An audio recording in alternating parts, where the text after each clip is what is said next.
आरोपी ने अपने कबूलनामा में लिखा, मेरा नाम मार्टिन है। मुझे आशा है कि आप लोगों को कोच्चि में हुई घटना की जानकारी होगी। यहोवा के एक सम्मेलन में एक बम विस्फोट हुआ और इसके गंभीर परिणाम हुए। मुझे इसकी ज्यादा जानकारी नहीं है, लेकिन मैं जानता हूं कि ऐसा हुआ है। मैं इसकी पूरी जिम्मेदारी लेता हूं। मैं बम विस्फोट के पीछे था। मैं यह वीडियो आपको यह बताने के लिए कर रहा हूं कि मैंने ऐसा क्यों किया।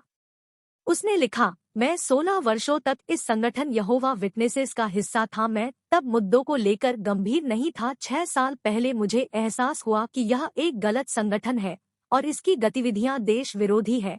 मैंने उन्हें ठीक करने की कोशिश की, लेकिन वे तैयार नहीं थे। केरल बम ब्लास्ट संगठन में सुधार के लिए मैंने कन्वेंशन सेंटर पर किया विस्फोट। आरोपी का कबूलनामा। केरल के कोच्चि में एक प्रार्थना सभा के दौरान हुए विस्फोट की जिम्मेदारी मार्टिन नाम के एक व्यक्ति ने ली है। मार्टिन द्वारा जारी वीडियो संदेश में दावा किया गया है कि वह यहोवा विटनेसेस का सदस्य है। यह संगठन राष्ट्र विरोधी है और राष्ट्रगान गाने और वोट देने से मना करता था।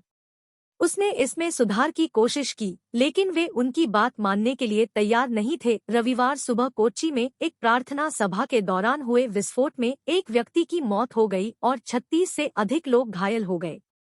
यह घटना ईसाई संप्रदाय यहोवा विटनेसेस द्वारा आयोजित 3 दिवसीय प्रार्थना सभा के समापन पर हुई। जब विस्फोट हुआ तब राज्य भर से लगभग 2300 लोग प्रार्थना सभा का हिस्सा ले रहे थे। इस बीच यहोवा विटनेसेस का सदस्य होने का दावा करने वाले एक शख्स मार्टिन ने पूरी घटना की जिम्मेदारी लेते हुए कहा कि यह संगठन राष्ट्र विरोधी है, राष्ट्रगान गाने और वोट देने से मना करता था। आरोपी ने यहोवा विटनेसेस को बताया राष्ट्र विरोधी। उसने लिखा, यह संगठन सिखाता है कि हमारे देश के लोग अनैतिक हैं। वे समुदाय के सदस्यों को अन्य समुदाय के सदस्यों के साथ भोजन करने और बातचीत करने के खिलाफ चेतावनी देते हैं। इसमें 4 साल के छात्र को सहपाठियों द्वारा बांटी गई मिठाई न खाने, राष्ट्रगान न गाने को कहा गया है। केरल ब्लास्ट के पीछे हमास। खुफिया विभाग ने जारी किया था अलर्ट, निशाने पर यहूदी। वह लिखता है, जरा सोचिए कि वे किस तरह का जहर फैला रहे हैं। जब हम बड़े होते हैं तो कहते हैं कि वोट मत दो, सैन्य सेवा में मत जाओ। यहाँ तक कि शिक्षण कार्य को भी खराब दृष्टि से देखा जाता है। उनका मानना है कि अन्य लोग मर जाएंगे और नष्ट हो जाएंगे और वे अकेले जीवित रहेंगे।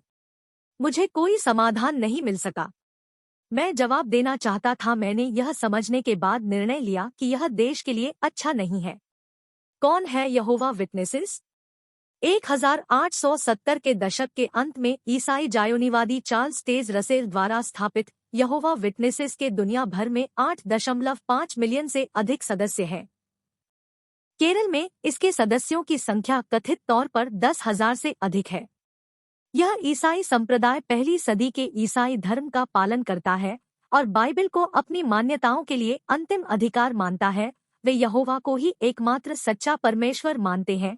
यहोवा विटनेसेस स्वयं को पृथ्वी पर परमेश्वर के राज्य का प्रतिनिधि मानते हैं। यहोवा विटनेसेस प्रचार के माध्यम से अपनी मान्यताओं को फैलाना अपने कर्तव्य के रूप में देखते हैं। वे सार्वजनिक भाषण देकर, लोगों के घरों में जाकर और पर्चे बांटकर ऐसा करते हैं। वे उन प्रतीकों और अवधारणाओं में विश्वास नहीं करते हैं जो आमतौर पर ईसाई धर्म से जुड़े होते हैं, जैसे कि क्रॉस या स्वर्ग नर्क आदि पर करते हैं।